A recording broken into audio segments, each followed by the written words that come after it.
أعوذ بالله من الشيطان الرجيم. بسم الله الرحمن الرحيم. الحمد لله رب العالمين الرحمن الرحيم مالك يوم الدين إياك نعبد وإياك نستعين اهدنا الصراط المستقيم صراط الذين أنعمت عليهم غير المغضوب عليهم ولا الضالين.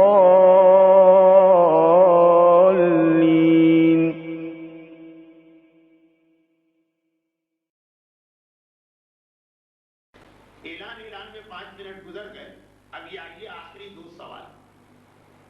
ایک سوال یہ پہلا سوال اور دوسرا سوال دونوں فقہی.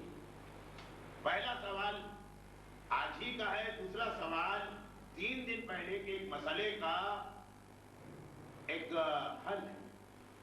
آج کا سوال یہ ہے کہ اگر کسی مرحوم کی قضا نمازیں ہوں اور ان کے کوئی بیٹا نہیں, اب ان کی بیٹیاں اور پوتیاں مل کے نماز پڑھوا رہی, تو کیا مرحوم کی نمازیں ادا ہوں گی کہ نہیں؟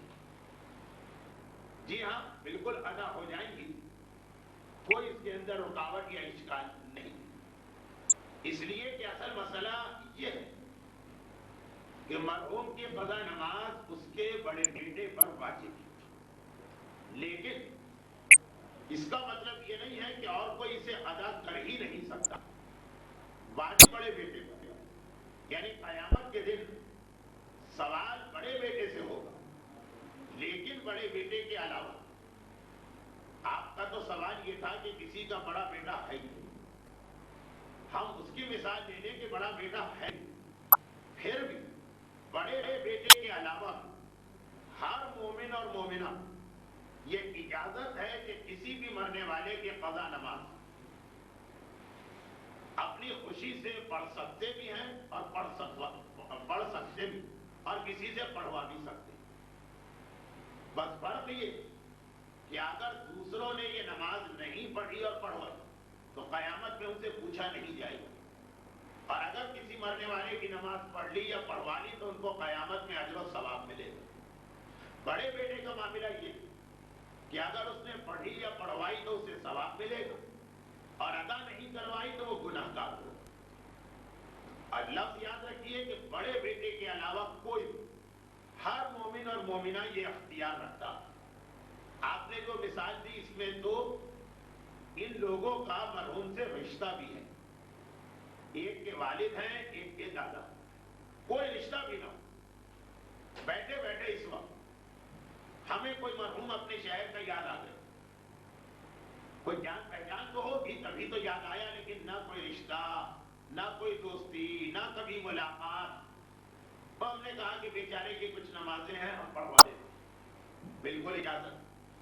تو مرنے والے کی بیوی, مرنے والے کی ماں, مرنے والے کا باپ, مرنے والے کی بیٹیاں, مرنے والے کے دوسرے بیٹے بڑے کے بعد, مرنے والے کے بھائی بہنیں بھتیجے بھانجیاں پوتے پوتیاں نواسیاں داماد بہو, ساری دنیا کے مومنین کو اختیار ہے.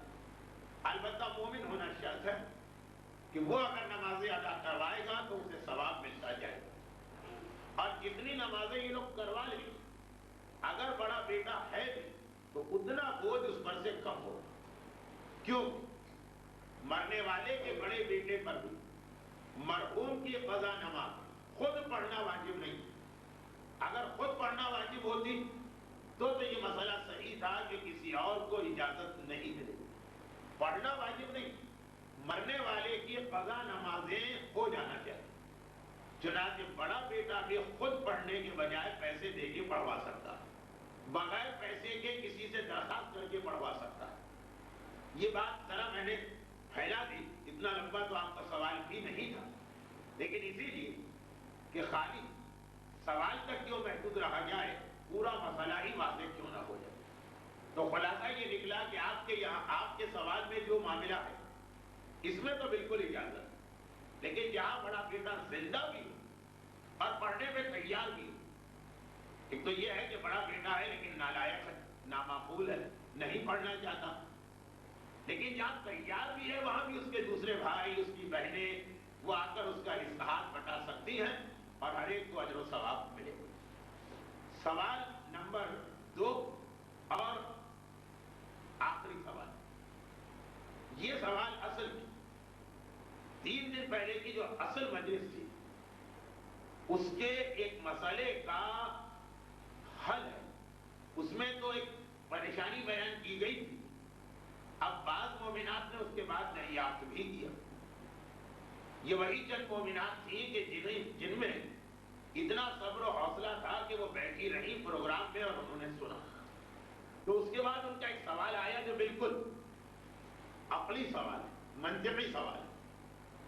اچھا، لیکن پہلے اصل مسئلہ بتانا پڑے گا، اور وہ یہ تھا کہ صدقے کے پیسے جمع کرنا یہ صدقہ نہیں جب تک کہ غریب کو نہ دیا جائے، اور جس دن غریب کو دے یہ اس دن کا صدقہ بنے گا، اس سے پہلے کے دن جس دن نکالا گیا اس کا یہ صدقہ نہیں بنے گا۔ ہمارے یہاں صدقہ 99% رد بلا اور اپنے گھر والوں کی جان مال کی سلامتی کے لیے نکالا جاتا ہے، تو وہاں تو ہمیں یہ چاہیے ہی نہیں کہ ہم پورے مہینے کا صدقہ نکالیں، پتہ چلے کہ اس سے ہمیں فائدہ صرف 30 تاریخ کو ملے گا جس دن ہم نے دیا۔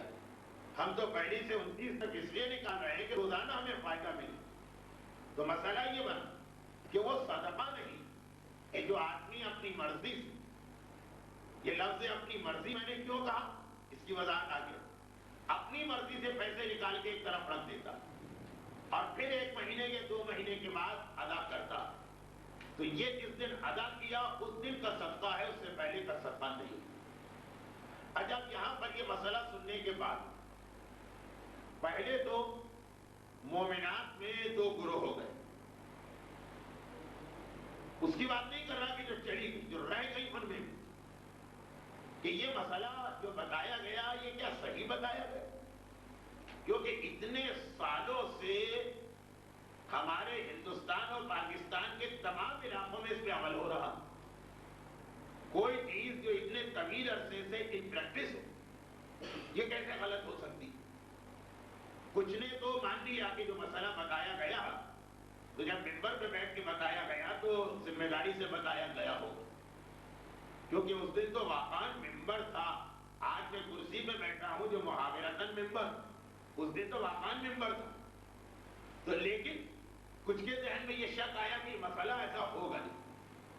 اب اس وقت پردیس میں اس مسئلے کا کیا ثبوت لا کے دیتا، اگر جو میرا مزاج بھی نہیں ہے ثبوت کا، جس کو یقین ہے اسی کو ماننا ہے، مسئلہ سن لی، کسی بڑے سے بڑے عالم نے بھی کوئی مسئلہ بتایا، لیکن اگر آپ کے نزدیک وہ قابل بھروسہ نہیں ہے تو وہ مسئلہ آپ کے لیے بیکار ہے۔ لیکن اتفاق سے یہ مسئلہ آیت اللہ سیستانی کی اس کتاب میں موجود ہے جو انٹرنیٹ کے اوپر ہے، اور انٹرنیٹ جو ہے وہ تقریباً ہر دوسرے گھر کے اندر موجود، یا ہر دوسرا مومن انٹرنیٹ والی چیز کو حاصل کر سکتا ہے۔ انٹرنیٹ پہ آیت اللہ سیستانی کی توضیح المسائل ہے، اس میں تو یہ مسئلہ نہیں۔ اس کے بعد یورپ اور امریکہ سے تقریباً 104 یا 105 مسئلے آیت اللہ سیستانی سے پوچھے گئے، یہ سوال جواب تھے۔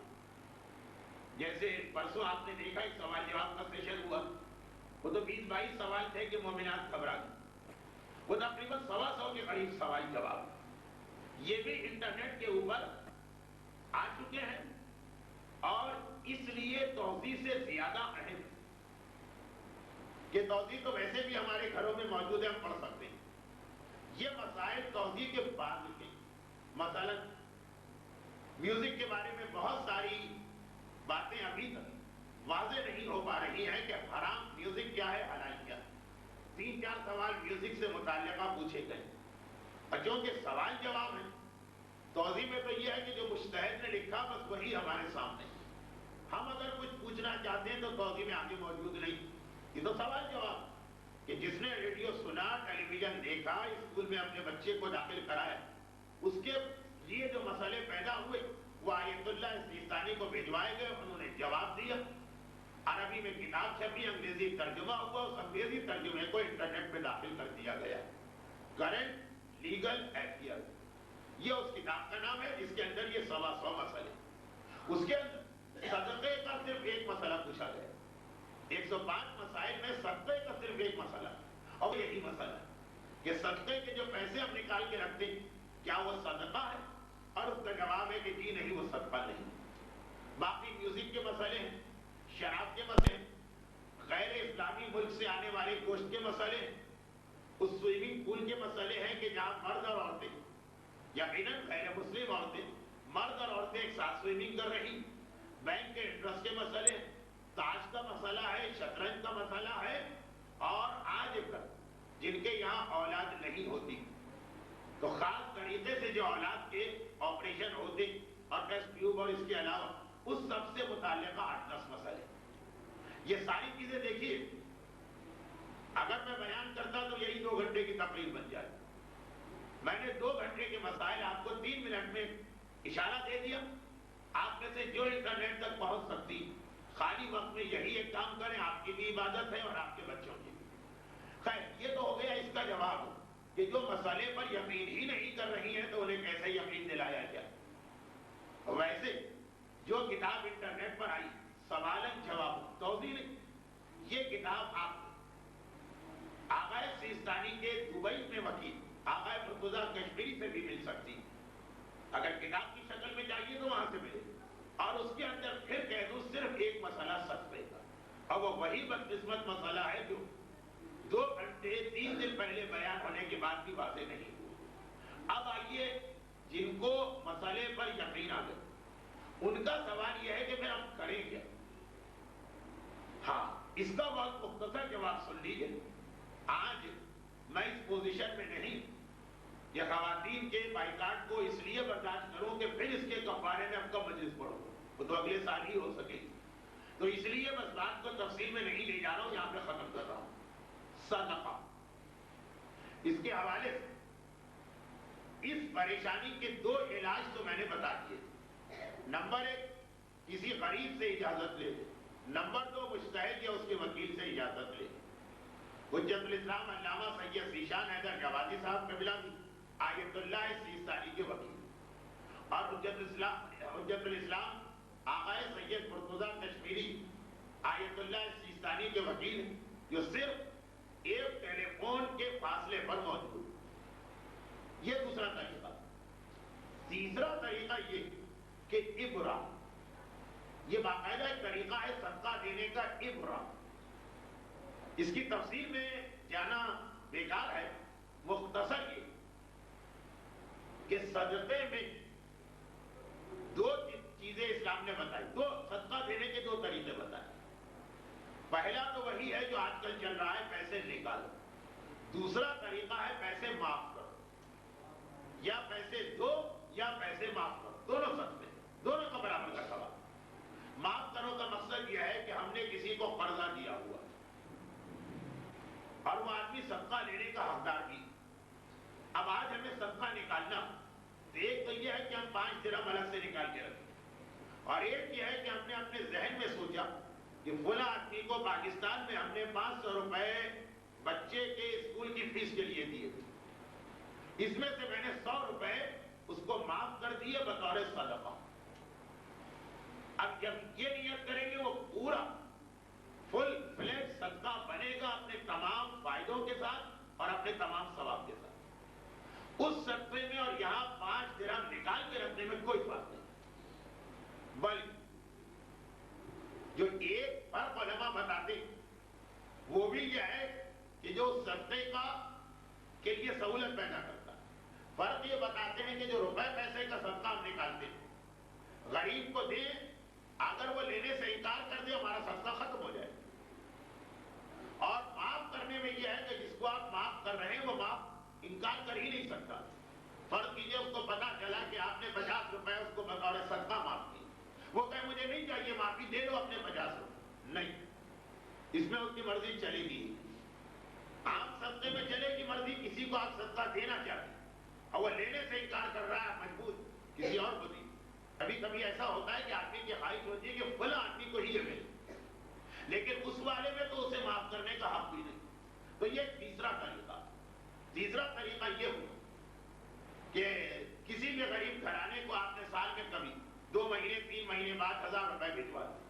اب یہاں روزانہ بیٹھ کے آپ اس میں سے 100 150 50 25 جو بھی آپ چاہیں معاف کرتی رہیے، وہ روز کے روز صدقہ بنے. نہ پیسے سنبھالنے کی زحمت، نہ نوٹ کا حساب کتاب کرنے کی جھنجھٹ، نہ پیسے جمع ہو جانے کے بعد پہنچوانے کی زحمت، نہ یہ پرابلم کہ یہ صدقہ آخری دن کا بنا کہ روزانہ کا بنا. شریعت کی زبان میں اسے کہتے ہیں ابرا، الف بے رے الف. اردو میں آتا ہے کہ کورٹ نے فلاں شخص کو بری کر دی. یہی لفظ ہے کہ ہم نے اس کو قرضے سے بری کر دی. تو اس میں بھی ضروری نہیں کہ 500 روپے قرضہ دیا ہے تو پورے 500 ہی معاف کرے تو صدقہ ہوگا، نہیں، 10 20. یہ تیسرا طریقہ. اور چوتھا اور آخری طریقہ، جو طریقہ نہیں، چوتھی چیز ایک سہولت، کیونکہ جس کثرت کے ساتھ اس مسئلے کے حوالے سے لوگوں نے باتیں پوچھی، اس سے یہ اندازہ ہو گیا کہ انڈیا اور پاکستان میں یہ بات اتنی نہیں پوچھی جاتی، کیونکہ وہاں ہر قدم پہ فقیر مل جاتا، بھیک مانگنے والا نہیں، صحیح مستحق مل جاتے، ہر محلے میں 2-4 مکان. یہاں پہ مسئلہ آپ کا یہی ہوگا کہ صدقہ نکالتے کسے دیں، اور جو کہ فوراً دے نہیں سکتے پہنچانا ہے، اس میں جو پیریڈ گزرتا اس کی وجہ سے زیادہ پریشانی ہو گیا. کراچی میں اگر ہم بتا دیں کہ روز کے روز صدقہ دو تو عمل ممکن، یہاں کیسے ممکن؟ اس لیے یہ مسئلہ سنیے کہ جن علاقوں وہ فقیر موجود نہیں ہے جسے آپ صدقہ دینا چاہتی، ویسا فقیر نہیں، وہاں پر یہ اجازت کہ اتنے دن صدقہ روکا جا سکتا کہ جتنے دن فقیر نہ ملے. یعنی وہاں گنجائش نکل سکتی ہے کہ روز روز نہ دے، مگر یہ وہاں بھی نہیں گنجائش ہے کہ سال بھر کے بعد روز دینا ضروری نہیں، مگر اتنا بھی انتظار نہ کرے کہ ایک سال، زیادہ سے زیادہ مہینے میں. وہ بھی یہ آخری چیز، اگر یہ کیسٹ جو میرا بن رہا، اور مجھے پتا نہیں کیسٹ ہو سکتا ہے بن بھی نہ رہا ہو، خالی یہ ٹیلی ویژن پہ دکھانے کے لیے کیمرہ لگا، لیکن اگر اور کسی کیسٹ میں بھی یہ مسئلہ آیا تو وہ مسئلہ کراچی کے لیے نہیں، لاہور کے لیے نہیں، بمبئی کے لیے نہیں ہے، لکھنؤ کے لیے نہیں. لوگ پوچھیں کہ شریعت تو ایک شریعت، جی ہاں، اب تک کی تینوں چیزیں ہر جگہ کے لیے، جہاں فقیر ہو اور جہاں فقیر نہ ہو. آپ اجازت دے کے رکھیں، مجتہد سے اجازت دیں، فقیر سے اجازت دیں یا فقیر. چوتھی سہولت صرف ان شہروں کے لیے ہے کہ جہاں لوگ اس لیے صدقے کے پیسے جمع کرتے ہیں کہ فقیر نہیں مل رہا. تو یقیناً یورپ میں یہ مسئلہ ہے، امریکہ میں یہ مسئلہ ہے، افریقہ میں یہ مسئلہ ہے، گلف میں یہ مسئلہ ہے.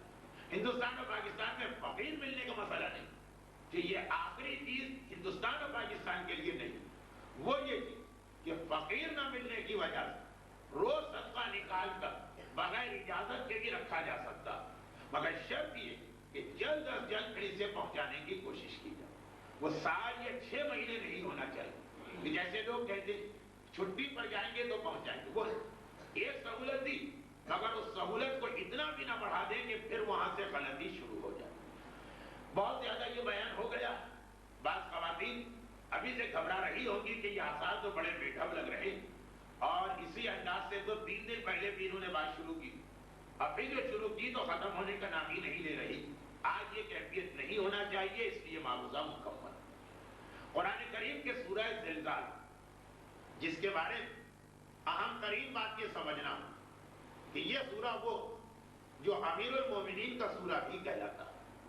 اس کے اندر اذا زلزلت الارض زلزالها واخرجت الارض اثقالها وقال الانسان ما لها، یہ جو تیسری آیت آئی ہے قال الانسان، مولا کا فرمان ہے، یہ میرا نام ہے، یہ میرا تذکرہ ہے جو قرآن نے کیا. پورے سورے کی تفصیل اور کیا میرے مولا فرما رہے ہیں اور یہ آیتوں کا ترجمہ کیا ہے، یہ موضوع کو بہت طولانی کر دے. میں تو اس سورے یہ فضیلت بیان کرنے کے بعد کہ اس سورے کا ترجمہ اور تفسیر کبھی پڑھ لیجئے گا. ایک زمانے میں جب یہ جملہ کہا جاتا تو لوگ جواب دیتے تھے کہ اردو میں کوئی تفسیر ہی نہیں، اب تو الحمدللہ اردو کے دامن میں بے شمار نہ صحیح لیکن 3-4 بہت ہی اہم اور قیمتی تفاسیر آ چکی ہیں، لیکن اس سورہ کی آخری آیت وہ اتنا اہم اصول ہے کہ اگر ہم اسی اصول کو سمجھ لیں تو نیک کام کرنے میں جو ایک سستی پیدا ہو جاتی اور گناہ کرنے میں جو آدمی ایک بے صبری دکھا دیتا وہ ختم ہو جائے. یعنی اس جملے کا مطلب یہ ہے کہ بہت سارے لوگ ایسے جو نیکیاں کرنا چاہتے بہت دل جاتا ہے ان کا جب کسی مجلس میں کوئی بات سنے، جب کسی کتاب میں کوئی بات پڑھے، دل چاہتا ہے کہ نیکی کرو، مگر عین موقع پہ سستی طاری ہو جاتی ہے. بہت دل چاہتا ہے نماز شب پڑھنے کا، جب نماز شب کی فضیلتیں، اس کا ثواب، اس کی اہمیت ہمارے سامنے آتی ہے. کتنا سوچتے بھی ہیں کہ آج تو ضرور ہی پڑھے، مگر عین وقت پہ سستی آ جاتی ہے.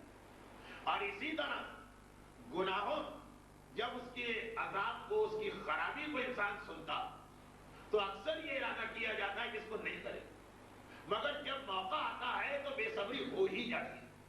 کتنے ہی لوگ ایسے کہ جن کا یہ کہنا مجلسیں سننے کے بعد کہ کل سے داڑھی رکھیں، مگر جب اگلا دن آتا ہے تو بے اختیار قدم شیو کرنے کی جانب بڑھ ہی جاتے ہیں.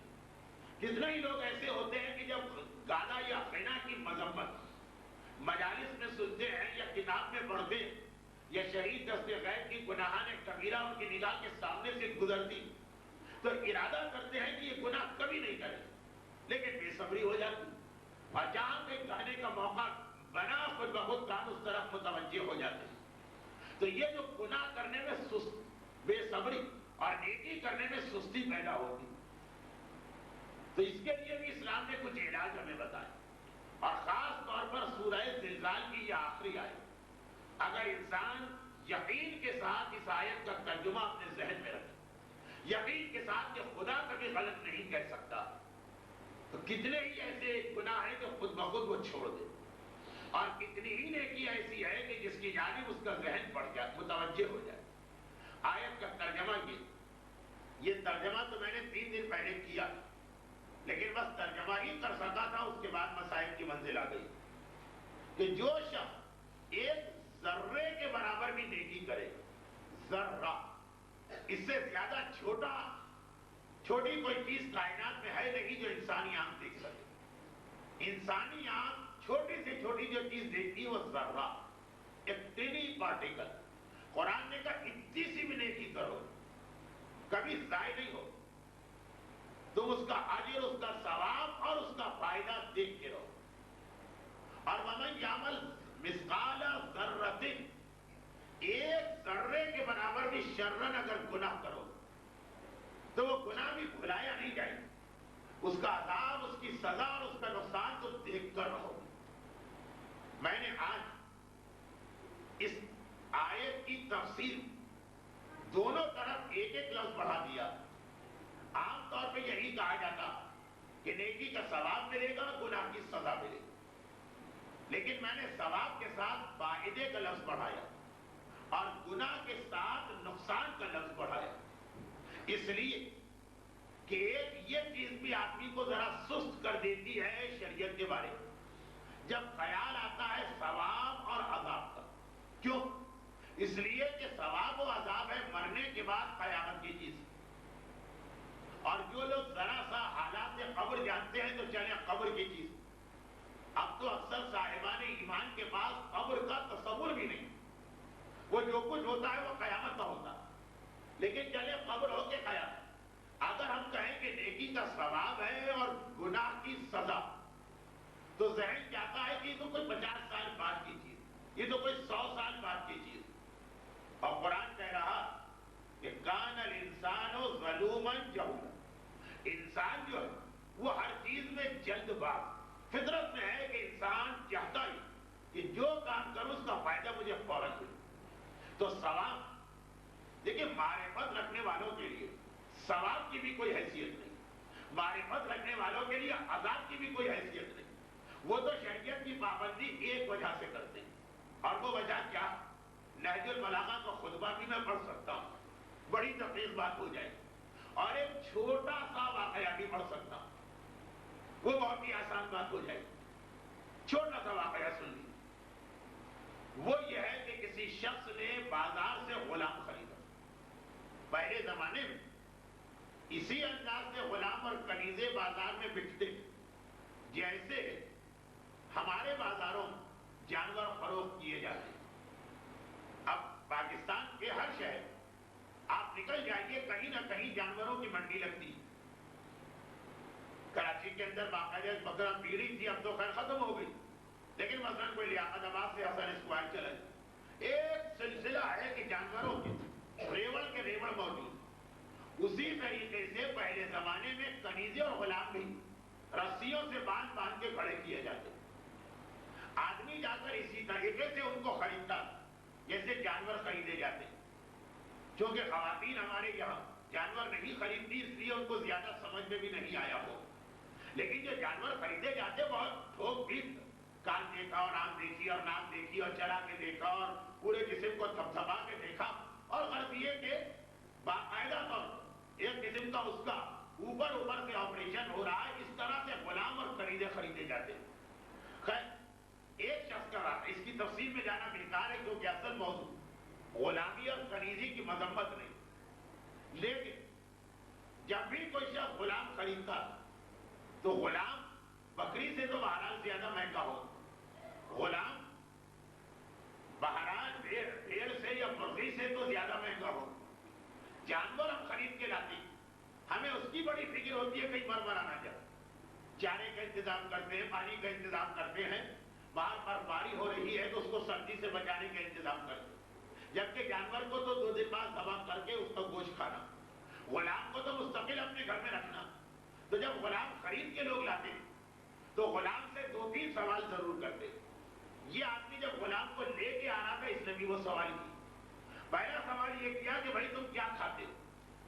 اس لیے کہ غلام ساری دنیا میں سے پکڑ کے لائے جاتے ہیں۔ بہت ساری چیزیں ایسی ہیں کہ پاکستانی آدمی کھا لے گا، ایرانی آدمی اس کو زبان پہ نہیں رکھ سکتا، خصوصاً ہمارے بیٹوں والے کھانے۔ کسی ایرانی اور عراقی کو کھلا کے دیکھیے، پھر دیکھیے کس طرح سے اچھلتا ہے۔ اور اسی طریقے سے بہت سارے ان کے کھانے جو ہم نہیں کھا سکتے، اور ہمارے کھانے یورپ والے نہیں کھا سکتے، اور یورپ والوں کے کھانے جاپان والے نہیں کھا سکتے، اور جاپان والوں کے مینڈک اور کچھوے اور چھپکلیاں ہم کھانا تو دور کی بات ہے دیکھ نہیں سکتے۔ تو اب یہ کہ ہر جگہ کا کھانا الگ ہوتا، اگر غلام جو کھاتا ہے وہ نہیں کھلایا گیا تو مر جائے، اس کا نقصان نہیں ہوگا، ہمارے 10,000 ضائع ہو جائے۔ تو سوال ضرور کیا جاتا کہ تم کیا کھاتے ہو، کس علاقے کے ہو، تمہیں کیا دیا جائے، اور ہر غلام اس میں اپنی غذا بتاتا۔ یہ ضرور پوچھتے ہیں کہ تم کیا پہنتے ہو، ہر جگہ کا لباس الگ ہوتا، ایک جگہ والے کا لباس دوسرے والے کو پہنائی وہ اپنے آپ کو قید میں محسوس کرے۔ صرف یورپ کی عورتوں کے لباس ہماری عورتوں کو بہت پسند آ رہے ہیں، بہت مختصر ہوتے ہیں، بالکل آزادی ہوتی، جو تھوڑا بہت جسم چھپا ہے وہ بھی چند سالوں کے بعد کھل جائے گا۔ لیکن ویسے بڑا مشکل ہوتا ہے کہ جو شخص ایک لباس کا عادی ہو اسے کچھ اور پہنا دیں۔ اب یہ عورتوں کی مجلس میں سمجھانے کی بات ہے نہیں، مردوں کی مجلس میں یہ واقعہ میں بڑے مزے لے کے بیان کرتا ہوں۔ اسی لیے بعض لوگ خواتین کو شکایت کہ مردوں سے تو بہت ہی میٹھی میٹھی اور مذاق والی باتیں ہوتی، اور سارے کوڑے اور عذاب اور ڈانٹنا اور ڈپٹنا اور مارنا اور پیٹنا ہماری مجلس کے لیے رہ گیا۔ لیکن کم از کم اس سال تو یہ الزام اس پہ نہیں لگ سکتا، اس لیے کہ جتنا میں نے مجلسیں پڑھی سچے تکبر کہیے یا حسد کہیے یا دولت کی محبت کہیے، یہ سارے کامن موضوعات ہیں۔ خیر، اب جو آدمی مثلا لنگی یا دھوتی پہننے کا آدمی، اسے پینٹ شرٹ پہنا دے، اسے پہنا نہیں جائے، وہ لگے گا جیسے اس کو ہتکڑی بیڑی میں کسی نے جکڑ کے رکھ دیا۔ اور تیسری بات یہ ہے کہ تم رہتے کہاں، ہر آدمی کے رہنے کا طریقہ الگ۔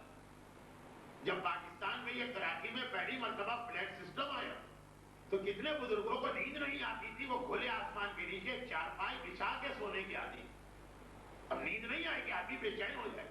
تو غلام سے پوچھا جاتا، ایک بار اس نے پوچھا کہ تم کیا کھاتے ہو، غلام نے حیرت کے ساتھ اپنے آقا کو دیکھا اور کہا کہ یہ سوال آپ مجھ سے کر رہے ہیں، میں آپ کا غلام ہوں، آپ خرید کے لائیں، جو کھلائیں گے مجھے کھانا پڑے گا۔ اگلا سوال کی، تم کیا پہنتے ہو، غلام نے حیرت کے ساتھ اپنے آقا کو دیکھا، کہا آپ یہ سوال مجھ سے کر رہے ہیں، آپ میرے آقا ہیں، مجھے خرید کے لائیں، جو آپ پہنائیں گے مجھے پہننا پڑے گا. غلام کی چوائس یا مرضی کہاں چلتی؟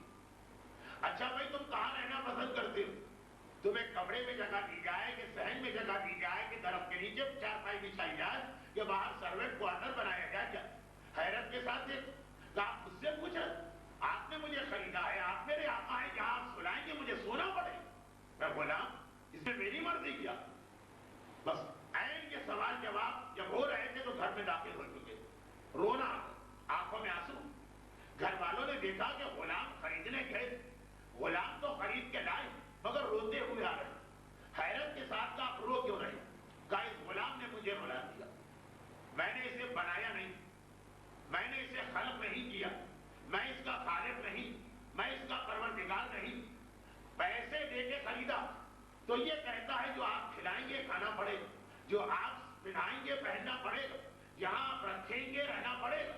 اور ہماری حالت یہ کہ جو واقعان ہمارا خالق، جو واقعان ہمارا آقا، جسے ہم اپنا حقیقی ماسٹر کہہ سکتے، وہ ہم سے کہتا یہ کھاؤ ہم مرضی اپنی چلاتے، یہ پہنو ہم مرضی اپنی چلاتے، یہاں رہو ہم مرضی اپنی چلاتے. ہمیں تو اس غلام کی طرح سے اپنے پروردگار کی اطاعت کرنی چاہیے. سمجھدار کے لیے یہی کافی کہ غلام نہیں، ہم اس کے بندے، وہ ہمارا پیدا کرنے والا، جو کھلائے گا کھانا پڑے گا، جو پہنائے گا پہننا پڑے گا، جیسے رکھے گا رہنا پڑے گا. ہماری مرضی کیا؟ سورہ احزاب کی 34ویں آیت میں پڑھ گئے. ابھی جو میں نے پڑھا یہ میں نے قرآن کی ایک آیت پڑھ دی، سورہ احزاب کی 34ویں آیت. آپ کو یہ بھی یاد دلا دوں کہ سورہ احزاب ہے کیا. اگر آیے تفسیر کی وجہ سے ہر ایک کو معلوم کہ آیے تفسیر سورہ احزاب کے اندر، اس لیے سورہ احزاب کی ایک اہمیت ہے. ان اللہ و ملائکتہ یصلون علی النبی، آیے درود بھی اسی سورے میں، مگر میں اس کی ایک اہمیت اور سنی. اور یہ اس لیے بتا رہا ہوں کہ ابھی 30 دن پورے نہیں ہوئے تو آپ کو یاد ہو آپ نے اعمال عاشورہ 10 محرم کو انجام دیے. 10 محرم کے اعمال عاشورہ جو 4 رکعت نماز پڑھی جاتی، اس 4 رکعت نماز کی تیسری رکعت میں کون سا سورہ؟ سورہ احزاب. دل کون سا ہے؟ عاشورے کا. اس دن دل کیا چاہ رہا ہے؟ صرف امام حسین کو یاد کرنے کو دل چاہ رہا. اور قرآن کا کون سا سورہ پڑھوایا جا رہا ہے؟ سورہ احزاب. کوئی گہرا تعلق ہے امام مظلوم اور سورہ احزاب کہ عاشور کے دن ہمیں سورہ احزاب پڑھوایا گیا. اب اس کی ایک آیت یہ بھی، اور آپ میں سے جنہوں نے پورے اعمال عاشورہ کیے، بہت سے لوگ اعمال عاشورہ کو بھی کاٹ دیتے، کٹ کر دیتے، مختصر کر دیتے. پورے اعمال عاشورہ کیے تو ابھی 20 دن پہلے آپ حالت نماز میں عاشورے کے دن یہ آیت پڑھ رہی، وما کان للمؤمن وما کان للمؤمن ولا للمؤمنۃ اذا قضى الله ورسوله امرا ان يكون لهم الخيرہ. یہ سورہ احزاب کی آیت کا ترجمہ پہ پڑھ رہا ہوں. وہ سورہ احزاب جو ویسے ہی قرآن کا سورہ ہونے کی وجہ سے ہے مگر عاشورے کا جز ہونے کی بنا پہ اور ہے. ترجمہ سنی، اعلان ہو رہا خبردار ما کان للمؤمن ولا مؤمنۃ، خبردار نہ کسی مومن کو حق اور نہ کسی مومنہ کو حق. اذا قضى الله ورسوله امرا، جب اللہ اور اللہ کے رسول کسی چیز کو طے کر دے، ان یکون لهم الخیارہ فی امورہم، کہ وہ اپنے کام میں کوئی خیارہ اختیار رکھتے ہیں. جب اللہ اور اللہ کے رسول نے تمہارے کام میں کوئی چیز طے کر دی تو اپنے معاملے میں بھی ہمیں کوئی اختیار نہیں. قرآن نے ہر جگہ واجبات مومن کے ذریعے سے بتایا ہے، مومنہ خود بخود اس میں شامل. لیکن نماز کا حکم آیا مردوں کے حوالے سے، عورتیں خود شامل. لیکن اس جگہ پر خاص طور پر مرد کا الگ نام لیا، عورت کا الگ. ما کانا للمؤمن ولا مؤمنۃ، الگ الگ سنو. اے مومن مردوں اور اے مومنہ عورتوں، تمہارا اپنے معاملات میں بھی کوئی اختیار نہیں جب اللہ اور اللہ کے رسول ایک فیصلہ کر. چنانچہ جیسا لباس وہ کہیں پہننا پڑے گا، جس رشتہ دار سے کہیں حجاب کرنا پڑے گا، جس انداز سے کہیں عبادت کرنا پڑے گا، کوئی اختیار نہ رہا. یہ سورہ احزاب، آیہ تطہیر والا سورہ، عاشورے والا سورہ، مومن کے لیے خاص سورہ، اور اس کے اندر اعلان ہو گیا. تو سمجھدار کے لیے یہی چیز کافی کہ جو اللہ اور رسول نے کہا مجھے ماننا. اور ایک بات اور سمجھ کہ اگر صحیح معنوں میں ہم نے اللہ کو پہچان لیا تو کم از کم ایسی عورت ہے کہ کیا ان کے بارے میں لفظ کہو، اس لیے کہ کہا جاتا ہے کہ بعد میں انہوں نے توبہ کر لی. قرآن نے تو خیر بڑی مذمت کی ہے. ان کا نام ہے زلیخا. یہ جناب یوسف کے واقعے میں ان کا نام آتا. یوسف اور زلیخا کا واقعہ ہے بڑا دلچسپ، لیکن اتنا لمبا ہے کہ نہ پورا بیان کیا جا سکتا اور نہ ہی اس کی ہر بات ہر ایک کے سامنے آ سکتی. لیکن اس کا اتنا سا ٹکڑا، یہ بھی بہت اہم ٹکڑا، بہت خطرناک ٹکڑا. مجمع کو دیکھتے ہوئے کہ بچے بھی ہوتے ہیں، بچیاں بھی ہوتی، ٹھہر ٹھہر کے بیان کر رہا ہوں. جب جناب زلیخا ان قیدہ کنہ عظیم، جب زلیخا کے شوہر نے زلیخا کو پکڑا تھا تو یہی تو کہا تھا کہ تم عورتوں کے مکر و فریب بہت بڑے ہوتے. لیکن جس وقت جناب زلیخا بدترین گناہ کرنا چاہا، ایک ایسا گناہ کہ کسی مومن اور مومنہ کے لیے تو ممکن ہی نہیں، اور اس گناہ سے روکنے کے لیے اللہ کی نگاہ میں بھی اتنا بدترین گناہ کہ اس سے روکنے کے لیے ہر اس چیز پر پابندی لگا دی جو ہمیں وہاں تک لے جا سکتا ہو. چنانچہ نامحرم مرد کو دیکھنا عورت کے لیے اور عورت کو دیکھنا مرد کے لیے ذرا بھی اگر لذت کا ارادہ حرام اور گناہ کبیرہ بن جاتا، کیونکہ یہ آخر میں اس گناہ تک لے جاتا ہے جو زلیخا کرنا چاہے. نامحرم مرد سے ذرا یہ والی خواہش دل میں رکھ کے بات کر اور نامحرم عورت سے بات کر، دونوں پر پابندی لگ رہی، دونوں فریقین بدترین گناہ قرار دیا جا رہا. کہا جا رہا ساری عبادتیں ضائع ہو جاتی. ابھی میں اس منزل پر آ رہا ہوں. گانے کے بارے میں کہا جاتا کہ الغنا مقدمۃ الزنا، فعل حرام تک لے جانے کا کام یہ گانا کرتا. یہ وہاں تک لے جائے گا، اس لیے ابھی سے اس کو حرام کر دیا گیا.